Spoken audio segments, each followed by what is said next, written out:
Hello, everybody, and welcome back to the Modern Moms Roadmap to Balance podcast. My name is Kayla Nettleton, your host, and today our guest is Amy Long.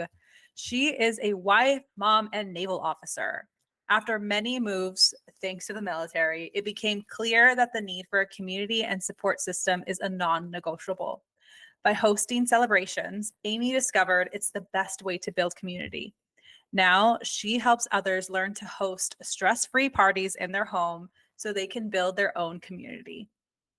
Welcome, Amy. I'm so glad you're here. This is such an important topic that I don't think is talked about enough.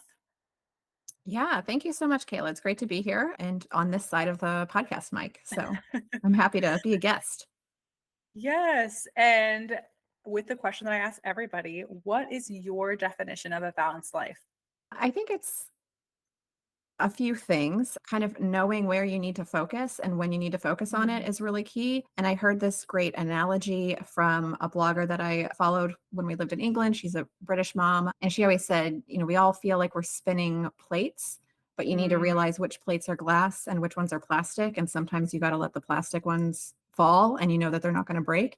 And if a glass one falls, it's well, probably not the end of the world. But so kind of knowing where your priorities need to be and when to focus on them and when to let the plastic plates fall.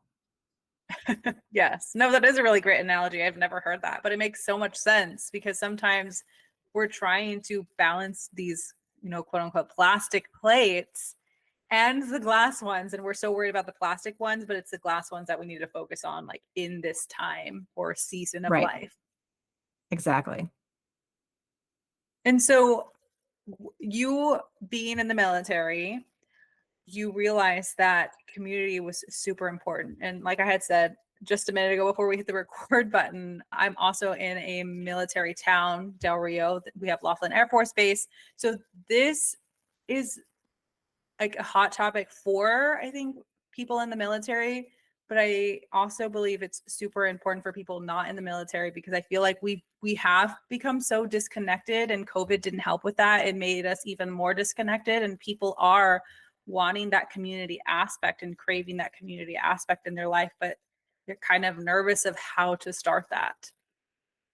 Yeah, for sure. I think you hit the nail on the head. Like COVID didn't help, but also I think just over Mhm. time, we all think social media is so great because it keeps us connected, and it does when you're far away from somebody. But I think it really takes us out of being, for lack of a better term, like physically connected or in the same Mhm. presence as other people. Yeah. And, we kind of get caught up in our phones and stuff instead of looking up and talking to the people around us or making Yeah. friends with the people around us. So, yeah, a community is super, super important for anyone, not just in the military, not just the military community. The Surgeon General actually did a whole report recently about, gosh, what was it called? Like the, I can't remember, but it's like the health effects of being not in a community, and it's like serious things Mhm. all throughout your life, not just when you're older but even when you're younger too. So mental health in teenagers, Yeah. issues when you're kind of in your middle life, and then especially when you're older, and it really has like major physical health effects of can't Mhm. recover as fast and things like that. It was an interesting read. The Surgeon General put it out, I think this earlier this year or last year, but yeah, I'll definitely community is look it just up so and important. yeah, I'll definitely look it up and put it in the show notes. So if you're wondering about that, it'll be in the show notes. Epidemic of loneliness. It just popped into my head. Yeah, the epidemic of Oh, loneliness. Epidemic of loneliness. That's what it's called. okay, cool. Yeah, we'll definitely put it in and it'll make my search so much easier now that we have the Yeah. name. So so I know your start of community and recognizing the importance of community was because of your experience in the military. What was going on in your life that you were like, okay, I need to lean on support and I need to be able to build a community for myself? Yeah. So I feel like there's a couple like standout moments. The Mm, first being my husband and I both were military. We were both deployed a lot, gone a lot. And then we decided we wanted to expand our family and have a child. So I got off of active duty, and going from working all the time and having friends built into your colleagues, especially in the military and the Navy. You're on a ship, these people, you're with them literally 20 hours a day. Most of the time, they just become your family. And even when you're not deployed or you're not on the ship, those are the people you hang out with. So there's this built in community. But I went from having that to staying home with a baby.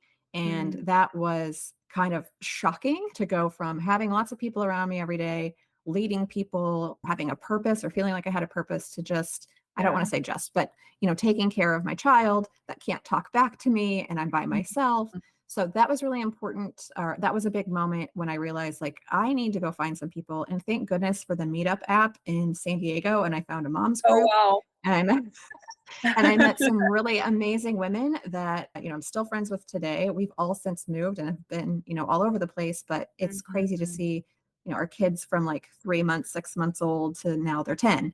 So that's interesting. And then when we moved from San Diego, we moved to Colorado.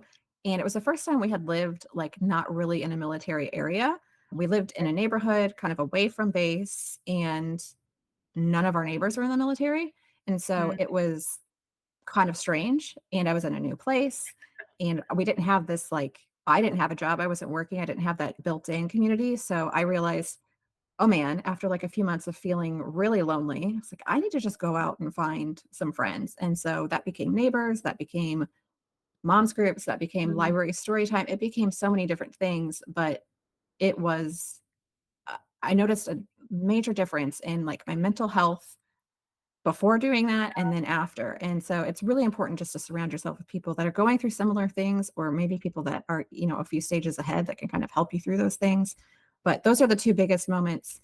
They all kind of revolve around moves, but also when we were in England, it was during COVID, and that was really, really Wow. tough. And so they were much stricter with restrictions, and we couldn't really meet people. And so you have to like find community where you can in the circumstances that you're in.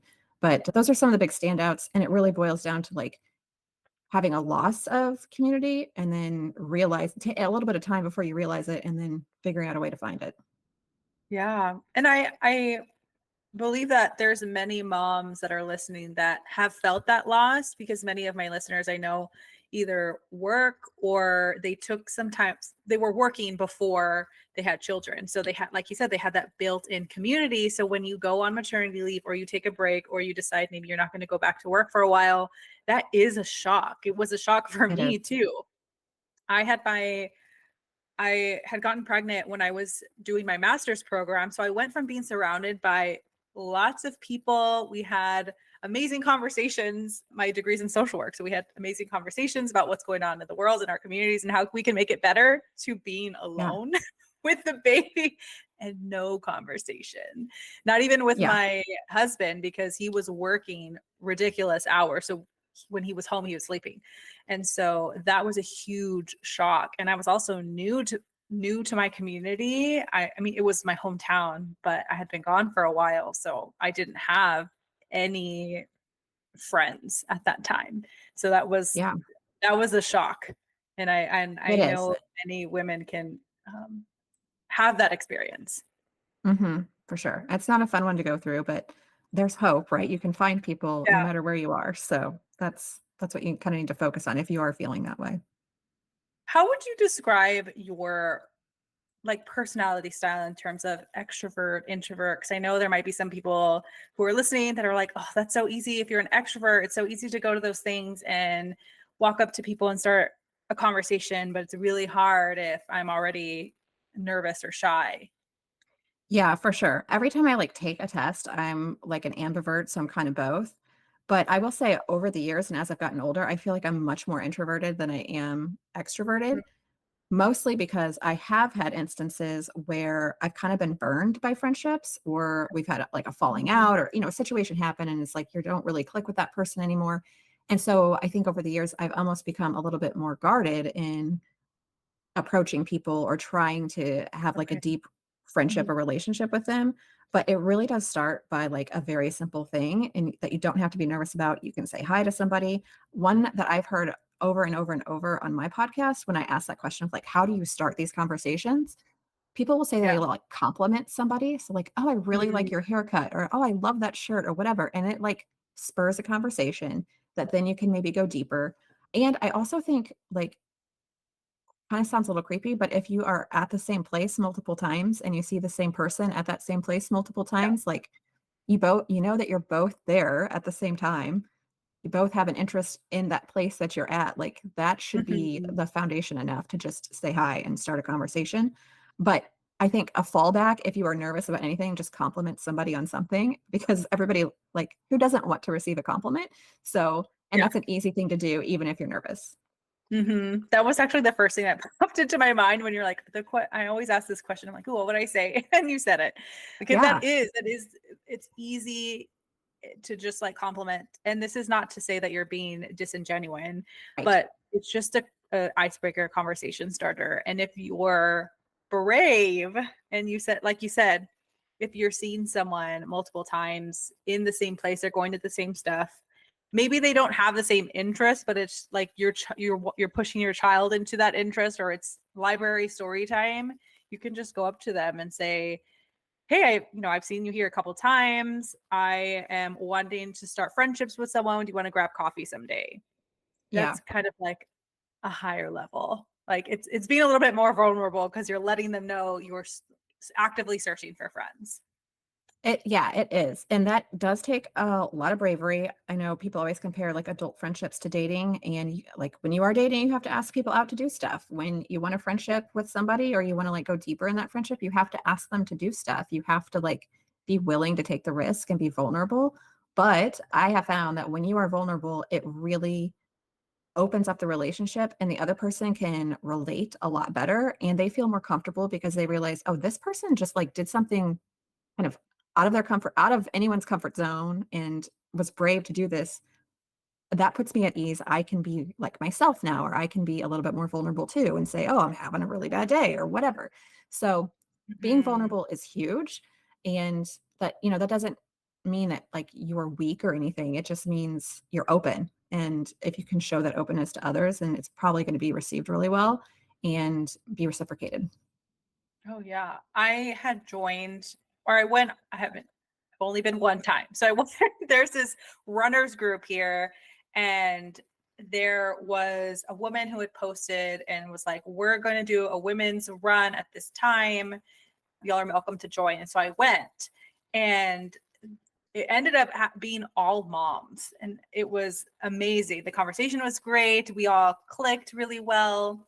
And I know that doesn't always happen, but there was one woman in there and she was talking about how she had approached another woman that was there because she had seen her running like by her house. She had seen her running like 2 or 3 times. And so finally she saw her running again and went up to her, like ran over and was like, hey, hey, I see you running. Do you ever want a running partner? We're new. We just moved here. And so that was it blew my mind when they were telling the story because I was like, I would never like just run up to someone and say like, hey, but I could go up to them like if I saw them like at soccer practice or library story time or something. But to just like run up to them like she did, I was like, wow. Yeah, But that's pretty that got them, ballsy. yeah. But that got them connected. And they're also neighbors. So now they've like created this relationship. That's amazing. I love that. Yeah. So speaking of neighbors, you talked about how, or in your bio, you had stated like you started having parties for your neighborhood. Is that right? I Or think just hosting like, parties to create yeah, the community? parties in general are my husband is definitely like an extreme extrovert and enjoys having people around. He's actually struggling in his retirement because he's home a lot by himself, working from home. So it's like hard for him because he likes to be around people. But we've just like always been the house that has hosted all of our military friends. Nobody's ever really close to their family. So like for holidays or just, Mm, someone's birthday or weekend or whatever, it's like, hey, everybody come over or, we'll be the communal Thanksgiving house or whatever. And so that's just kind of continued as we've moved. And when we moved into our neighborhood in Colorado that wasn't very military, it was actually still a very transient area. And most of the people that lived there didn't have family nearby. So I mm, would say, hey, we're going to get together and do like a big chili bar before we all go out trick or treating, or let's get together and barbecue or whatever it was. It doesn't have to be anything like super fancy or super involved, but mm, mm. it was nice to know, people can just walk down the street and come over. I know that they don't have family around, so let's make our neighborhood our family. And so inviting people in your neighborhood is great, especially if you know they don't have somewhere else to go. And you don't know that unless you talk to them. So talking to your neighbors is really important. something that I love to do whenever we move into a new neighborhood, because we are moving a lot, I just like take a little treat to all of our neighbors and introduce ourselves just because, I feel like historically people are supposed to like come to you with things when you move in, but I'm like, I'm just going to take the first step and, buy a little Yeah. baked good or whatever and take it to them and say, hey, we're new. Here are our names. This is where we live. On my website, I think somewhere I have like a printable that is literally a card that has like, we're new to the neighborhood. Here's our Okay. names, our kids' That's cute. names, our dog, because you can go around and tell people your names and they will forget it instantly. So having like an actual card that you can give them is really helpful. But you have to talk to your neighbors more so, like a little bit more than just like waving at them. That's great, but you have to kind of, talk to them and say, hey, so that you can know if they need a place to feel like Yeah. connected with someone. Yeah. And if there are people that you want to connect with, you'll never know unless you're actually have conversations with them. Yeah, exactly. Our neighborhood now is a little bit older. The neighborhood's like really established, but most of the people that live here are a lot older. There's a few houses on our street that have kids, which is great. Like our kids have people to play with, but the older neighbors sometimes are a little bit harder of a nut to crack just because they are older. And Yeah. one of our neighbors recently invited my husband to go to a football game with him. And my husband was like, he's a nice guy. Do I really want to sit in a car for 2 hours to go to this football game with him? Not really, but like he was nice enough to ask and he went and he had a great time. And that's like something Mhm. that they can share and bond with that and they probably got to know each other a lot better. We have another older neighbor that she invites all the kids on the street to come to her house for like a little Halloween party and like gives them treats. And it's so nice that she takes time out of her day and her schedule. She's retired, so she has the time, but Yeah. um, she puts this little party on for them. And it's like so thoughtful, especially as an older person, to like be accepting and welcoming to young kids that are probably loud and frustrating and annoying in the neighborhood. But she welcomes them in every year, and the kids always look forward to it. Like recently, they went up to her and were asking, "When are you going to have the Halloween party?" Because it's like she's done it every year. So just doing things for your neighbors, I think, is really helpful. Yeah. I'm just thinking now that I think about it, so our house is on a parade route. And so we had started doing like parade parties and it sounds so like our intention wasn't to invite everyone in the neighborhood, but it just ended up like we're not going to say no, you can't be here. Right. Like we're out there in our front yard hanging out. Of course, we're going to invite you in and say like, "Hey, grab whatever snacks in the house," because there's always so many snacks. And I think this is a really great segue into talking about stress-free hosting, Yeah. because one of the ways that we do stress-free hosting is by usually our parties or get-togethers with friends are usually like bring a snack to share, or bring your own beverages and bring a snack to share or whatever. And so that makes it so much easier for me because I'm not having to go out and buy all of this food to feed everybody, and also recognizing I don't have to feed everybody. Like that's Right. not we're not having dinner parties where everyone has the expectation where they're going to eat. But I think that's sometimes a barrier for people, and like, oh, we're going to have to buy and spend all this money. What are your thoughts? Yeah, I definitely think it's kind of a two-edged sword of like being a stress-free host and kind of getting over your fears of hosting. They kind of go hand in hand. So, like you said, a lot of people feel that they need to feed everybody and like maybe they're not the best cook or they don't have the time or you know, they're worried about allergies or whatever the case may be. And so, yeah, you combat that by saying bring something to help contribute or you host something not at a mealtime. But as Americans, like we kind of like food is the common denominator and we all tend to just like revolve around food. So having something, and I think knowing that it doesn't have to be super extravagant and super fancy is really helpful. It can be chips and salsa, maybe take it out of the bag and put it in a bowl, but like it can, to make it a little nicer, if you will, but it doesn't have to be extravagant.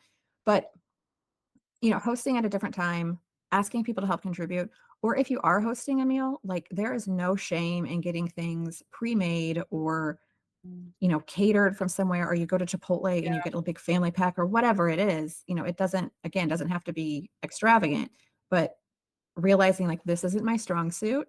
I'm going to outsource this part of hosting and being okay with that. Because in the end, the people that show up knowing that they're going to be fed are gonna be so excited that, one, that they were invited and included, but that they didn't have to cook a meal themselves. Even if it's not Yeah. like a multi-course dinner, they're just like, "Hey, I got free Chipotle today. That is a win," and a meal I didn't have to cook. So, there are other fears, I think, that kind of hold people back that can take the stress away. So, like, a lot of people are worried about how their house looks or how um, clean it is or things like that. And the question I always ask everybody is, when was the last time you went to someone's house and you noticed dust on the top of their refrigerator or dust on their baseboards Mhm. or if their pillows were fluffed or not? Like, you don't notice those things. Nobody is there to inspect, like white glove inspect your house. They're not going into your closet to see if it's organized. So there are so many ways to like get around this cleaning fear or the house fear. And it's Mm. just, wherever people are gonna be, do a quick tidy of that area and don't worry about the rest. I sometimes use hosting as motivation to clean my house, so I will clean my whole Yeah. house sometimes before people come over because 'cause I'm like, "Oh, people are gonna be here. Mhm. I might as well, like, deep clean everything." But that's just, my personal motivation to clean. But those fears of hosting are valid, but there are just ways to get around them because the more you host, you realize people just aren't paying attention to most of those things. They are really just Yes. excited to be included and be there. Yeah, I mean, and if this is not an example, a friend of mine, her and her husband were redoing parts of their house, and we've been friends for years, like go at least 3 years going to each other's houses, m- likely more than that. And she was like, "Yeah, we're working on getting rid of the popcorn ceilings," and I was like, "What?" She goes, yeah, we're trying to get rid of the popcorn ceilings. I've been like so like self-conscious about it because it makes our house look so old. And I said, Lisa, I had no idea that you even Yeah. had popcorn ceilings. She goes, seriously? I was like, yes, I never noticed. And then I went to her house the next time and I looked up. I'm like, wow, I never and maybe I noticed, but it was just like something that didn't even cross my mind. But Yeah. it's so interesting how we get caught up in like what bothers us that we're gonna think like, oh, this is also something that people are gonna look at and judge us for. Yeah, and if somebody is, like, openly judging you about something in your house or the way you cook something or what you're wearing, like, that's not the person you probably want to have in your Mm, community or in your friendship group. So, yeah. they can see themselves out by just being themselves. If they're willing to say like, "Oh my gosh, you have popcorn ceilings." Yeah, that's definitely not something that I would ever notice. It goes back to that like kind of like funny thing between like best friends, like you never really know what your best friend does for work. Like you just sorry, there was a truck backing up down my street and it was Oh, no, kind of you're loud. good. Yeah, you just kind of like the things and the people that you like really care about, you tend to not really notice all the like flaws or the things that Mhm. they think are important because they're not important to you, right? You just want that connection. Yeah, and part of the like for us, like being able to host and get together is whenever we go to people's houses and our because we have young kids, so our kids get to interact and play. So it's almost like we get a break from having Yes. to entertain our kids or have to like worry about them because they're in a safe place. There's multiple adults that are watching. And so we get a break. So I love also being able to give that to my friends so that they can have a break while their kids like just go run around in the house and play with all these, new toys new to them, right? Yeah, And not exactly. worry about entertaining their kids for a little bit. Yeah, and I think it's so important not only to like give the parents a break, but I think it's so important for your kids to see you interacting with friends. They Mhm. see you Yeah. interact with maybe their teachers or their grandparents or other family members, but especially in the generation now where our kids are going to be growing up with social media and generally disconnected, they need to see and have instilled in them this concept of like adults can have friends too. There's this like epidemic, I think, of, Mhm. you once you're done with college, it's like I have to go into the workforce now and I have to be professional and all these things. And then I have to build a family and all these things. But it's like there's not an emphasis or importance on having friendships. And Mhm. so if your kids can see that growing up, that mom and dad still hang out with people, whether it be we're all at someone's house or somebody's at our house, or maybe, you get a babysitter and you go out with friends or something, but they still see that grown-ups can have friendships so that when they get older, they will also have friendships and they will be open to hosting and, having strong connections with people in their community. Yeah, and having those friendships is really beneficial for your relationship too. I'm also a couples therapist, and I see this often Mm, how couples will rely so much on each other to be everything, and that's mhm. not fair to the relationship. And it's not realistic to think that your partner is going to want to do everything that you want to do, and it's totally okay to go and do those things with your friends. And important to have a friendship so there's not so much strain on the relationship itself to be everything. Yeah, so that's such a great point. Yeah, so I often encourage couples to find their own partners within the couple, to find their own thing that they like to do and like go hang out with their friends because that's healthy for the relationship. Yeah, for sure. I There's definitely stuff that I do that my husband is like, could not care less about, but, I have a friend that I like text like, "Oh, I did this thing," or "I'm doing this." Like, I love to read, and they're, like, not appropriate books whatsoever, Mm. but they're entertaining, and I was texting a friend last night, like, "Oh, the new book came out and whatever," and he's just like, "Oh, why are you so wrapped up in this?" I'm like, "Well, in my head, these characters are real, and I need to Oh talk yeah. about them with this other person," but, like, he's not gonna do that with me, so, yeah, it's helpful to have people to lean on. Oh yeah. I mean my husband does the same thing with like trucks and Mm, he's talking about trucks or talking about truck part and I feel like I just glaze over. I'm trying to just show like just to be nice, so interest, but I have no idea what he's talking about. Or he'll point out a truck and goes like, "Look at that truck," and I just see a truck. I don't see anything. I don't know what he's looking at, but he's looking at the parts and the design, and he's very detail oriented with vehicles. And I just don't see it. I just see a regular truck. You put them side to side. That one's bigger. That one's smaller. This one's maybe shinier. yeah, So I'm not very fun to talk about trucks with. yeah. Yeah, we all have that thing, don't we?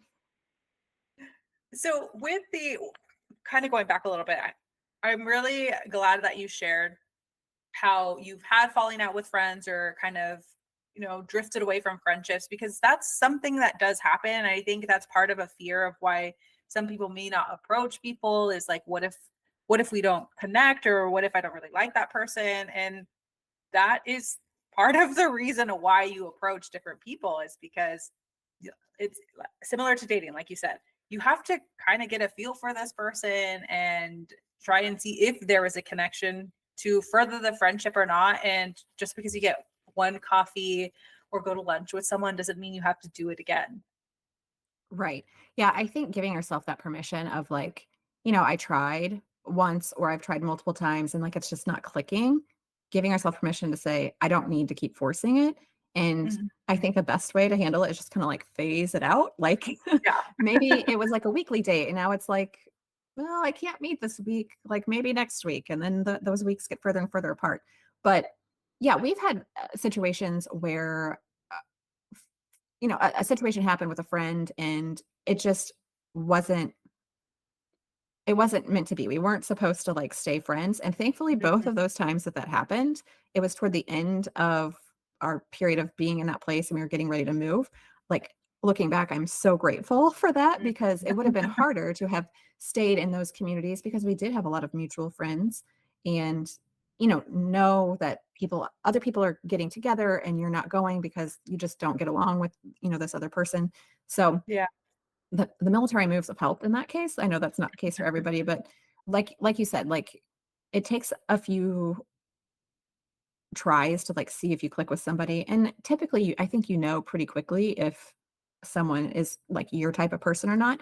And then Yeah. maybe you think they are, and later on down the road you realize, oh wait, these aren't really my type of people. Then I think, like I said, you just kind of have to phase it out and try again in another area with some other people and give yourself permission and know that it's okay to do that.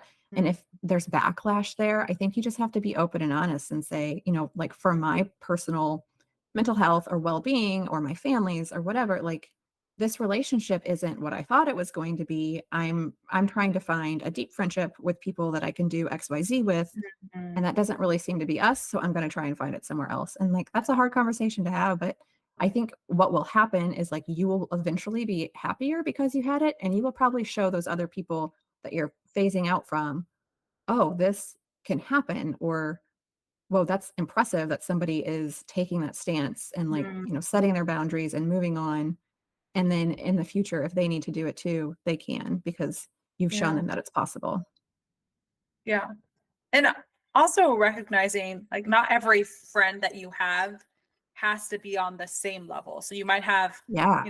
one or two friends that you can go deep with, but a few other handful of friends who like you're just happy to see them at other social gatherings, or maybe someone like you can go to a movie with if you don't want to go alone, just things like that. Or talk about TV shows.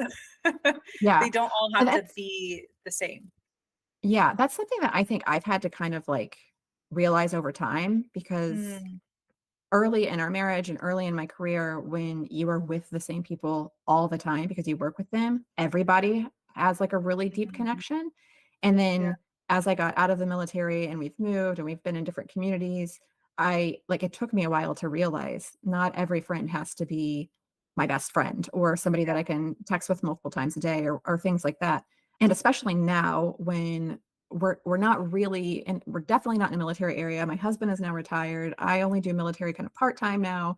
It's it's a whole new world of like we kind of are civilians and like this is strange and we're in an area where people tend to be with their family a lot and not spend a lot of Mm, time with friends and I've really over the last couple of years had to like accept that not everybody wants to get together with friends all the time and that's okay. It's it's hard for me to swallow yeah. that pill, but not every friendship has to be the same, and not every community you're going to be in is going to look the same. And it's something that it's taken me a while to learn, but I think I've finally gotten to a place of acceptance. Mm, yeah, and it's hard, especially when you like that connection and community Yeah, aspect. What would you yeah. I say was for like, people who Oh, go ahead. no, sorry, go ahead. No, sorry. I said, what would you say for people who are trying to build that community connection in terms of, because there has to be some consistency, right? At least that's what I'm thinking, like in terms of Yeah. getting together. And sometimes maybe weekly isn't doable, but would you say like having a monthly get together for people to create community is is also doable? Yeah, for sure. It doesn't have to be all the time. And I think you can gauge that based off of the relationship that you have with that person. Is this or Mm, these few people, are these the people that I am going to be with or want to hang out with weekly? Or is it going to be more infrequent than that? But consistency is definitely key. And I think it is frustrating sometimes when you're always the one doing the inviting, but you sometimes just have to accept that. And because not everybody is open to inviting others, like it's kind of a hard, vulnerable thing for people. And so getting over that kind of like mental block for me was kind of tricky of I keep inviting mm, these people, they keep being too busy or they keep saying no, they have other things, but you just have to keep doing it. And eventually it's going to be reciprocated. People are going to show up and eventually the invites will be reciprocated as well. But oh gosh, I had a thought. Now I forgot it. That happens all the time. Anyway, yes, being consistent is key, continually inviting. And then, gosh, I don't know if I answered your question.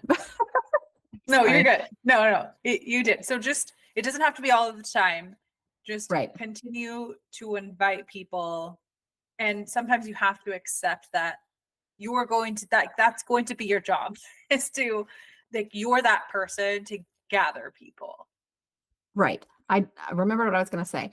It sometimes you have to try different things. So, Mhm. something that I've realized over the course of several years, I love to have a big Easter brunch. And Okay. anytime that we have lived in military areas, people's families aren't around, we just do a big, like, family, friends and family brunch. We Mhm. moved here to Kansas City where it's not really a military area and people are always with their families. For 2 years now, I have had to have an Easter brunch and hardly anyone ever shows up. And it is so frustrating.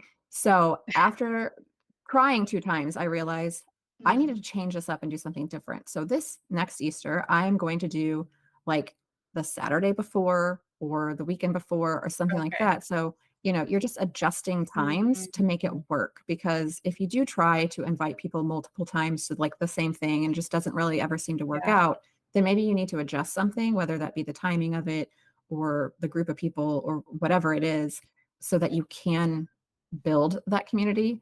But you have Yes. to build it in a way that it works for everybody. And Mhm. that's like my type A personality sometimes has a hard time with that of like, no, it has to be on this day at this time, and this is what we're doing. It's like not everybody can like bend to my will, and that's Yeah. frustrating sometimes. So try different things if it's not working out. Yeah. And I think the concept of friendsgiving is a really great example of how like people were wanting to get together with their friends, but everyone like on Thanksgiving was going with family. So then this other concept of doing something on a different day to gather your friends, or a Galentine's Day, right? Instead of Yeah, well, yeah, trying to get together with your girlfriends on Valentine's Day, it shifted to a different day so that women had a chance to get together with their friends, with their girlfriends. yeah, for sure. And knowing that like there are some seasons where people are just super busy. The holidays, Yeah. obviously, May, if you have kids in school, May is like the spring December because it's like It teacher is. appreciation week and the field trips and all the things. And so like May is not a great time to do stuff. So you might have to adjust things. And there is nothing wrong with celebrating a holiday or a particular event at like an oddball time of the year. That actually makes it probably a little bit more memorable. So, Yeah. you know, say you want to do a Galentine's, but it's like July. Okay, who cares? Like you can still wear pink and, have fun I love cocktails or that. whatever. So, yeah. That would have never crossed my mind. Yeah, so But that is kind of it's one such thing a yeah. in the military lifestyle, like with deployments and things like that, people will celebrate holidays at like kind of wacky times because it's the only time that you're all together. Or, you everybody's birthday is celebrated on this day because it's before dad leaves, or mom's gone for work, so we're gonna have to do Christmas a week earlier. What it's just like what you have to do sometimes. So you have permission to do that. Sometimes I think it helps for somebody just to say you have permission. So No, it really does. And to even just be in a space to think outside the box like that. yeah, for sure. So I know we just have a few minutes left, but I wanted to at least touch on having a stress-free holiday season, because I mean, the holidays are huge hosting season. More people are a little bit more willing to have gatherings just because it makes sense. It to have gatherings. You don't have to think of a reason. You can just Yeah. blame it on the season. I did not mean it to rhyme, but it did. And so, can you talk a little bit about some tips or strategies that people can use to have this stress-free holiday hosting season? For sure. I definitely think there are some good things you can do because it is kind of an overwhelming and busy and chaotic time that you want to like be involved in everything.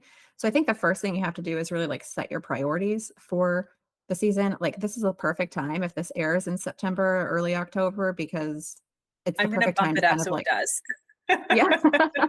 Well, it's Yeah. the perfect time to kind of like set these priorities and set your boundaries of like, where are we going to be doing XYZ holiday? What things are the most important to us? And maybe it's like we always go see Christmas lights and like nothing's going to impact our family's ability to do that. So Mhm. setting your priorities is really important and setting your boundaries of like, these are like the 5 things that I know we want to do because the calendar gets packed full of things. And Yeah. so it's okay to say no because if you've set your priorities ahead of time and said like not these are the non-negotiables, the things that we're going to do this season or the places we're going to go or the people we're going to celebrate with, then it's a little easier to say no. And then planning ahead is huge. So I have a ton of I can send you links or they're on my website, but tons of printables to help you plan out your Thanksgiving meal, the order that you're going to cook things in, Mhm. plan out Christmas gifts early or holiday gifts and things like that. So planning ahead is really important, even down to like, not just who you're inviting in the meal or whatever, but like what dishes am I going to use? Mhm. What, just I know that sounds a little bit maybe like in the weeds or maybe you're not super detail oriented, but if you plan some of those things out ahead of time, it takes the stress away, the last minute kind of rushing Oh around. It yeah. takes a lot of that away.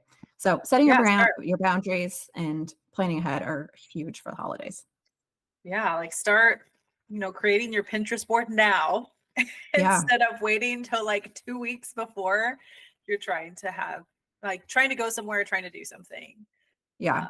Uh, One thing I say, and I think I share this on social pretty much every year, like September, early October, is like now is the time to start stocking up on baking things that aren't going to go bad. So like flour, sugar, baking soda, baking powder, chocolate chips, sprinkles, like all those things, get them now. So like when your kids are asking, can we make cookies? And you have all the stuff. Or yeah. somebody invites you to something and you need to bring something and you can like throw cookies together real quick or something. You have all the things. So like Stocking Mhm. your holiday pantry is a great time to do it, like kind of early October. Oh, that's such a good idea. Because I mean, for myself, it's happened where like, oh, I need to take this, but I also need this, and this that I usually have, but don't because we run out from something else. So Yeah. keeping that Like stock makes so much sense.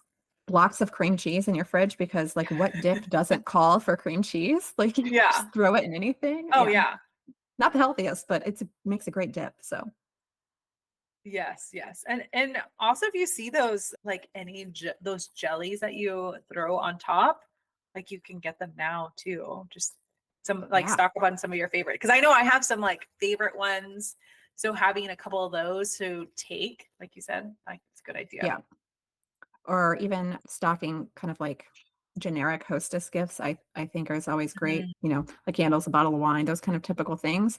But I tend to, wrap like a pretty ribbon around it or something to like make it a little bit more special. So stocking up and having kind of that closet, like gift closet ready to go. It doesn't have to be a closet, it can be a drawer, it could be under your bed. Like you don't have to have a crazy amount of space for that, but stocking up on some of those things and then getting like a pretty ribbon or something is great to do ahead of time so that you're just prepared. Mhm. Yeah. So what I'm hearing is just be prepared. Yeah. Start thinking about it now so that you're not like having to rush or feeling like you didn't get to do everything you really wanted to do as a family. Having to plan that out and like you said, choose your the five top things that you want to do. Get them on your calendar so that you don't Mhm. actually double schedule or double book something and recognizing it's totally okay to say no. You're not going to be Mhm. able to go to everything. There's usually so much going on and making it to everything is not always possible. Yeah, it's a great summary of it all. Yeah, And also remembering, I would say, don't feel like you have to fill your schedule. I mean, for sure. schedule in Yeah. that downtime. Mhm. 'Cause sometimes we are like, oh yeah, we can do that, we can do that. And then you realize like, oh, I'm running from three different get-togethers on the same day and you're exhausted. And at the end, you're like, why did I do this to myself? Yeah, you don't enjoy it and you're like not a great guest or you're not a great host because you're just Mhm. exhausted. Yeah. Yeah. You also have a podcast, correct? Do you want to talk a little bit more about that? Yeah, sure. It's called Conversations with the Hostess, and it is about building community and connection through hosting. So I talk with a lot of like party experts, military spouses that are used to moving a lot, creating community a lot.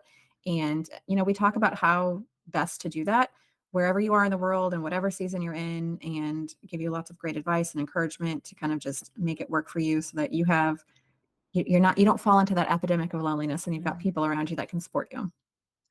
Awesome. And if people are wanting to get into your world or connect with you, what is the best way to do that? Sure. You can find me at The Daily Hostess on Instagram, Facebook, Pinterest, TikTok, all those places. And then the website is thedailyhostess.com. Awesome. Well, thank you so much, Amy, for taking the time to join us today. You're welcome. Thanks for having me.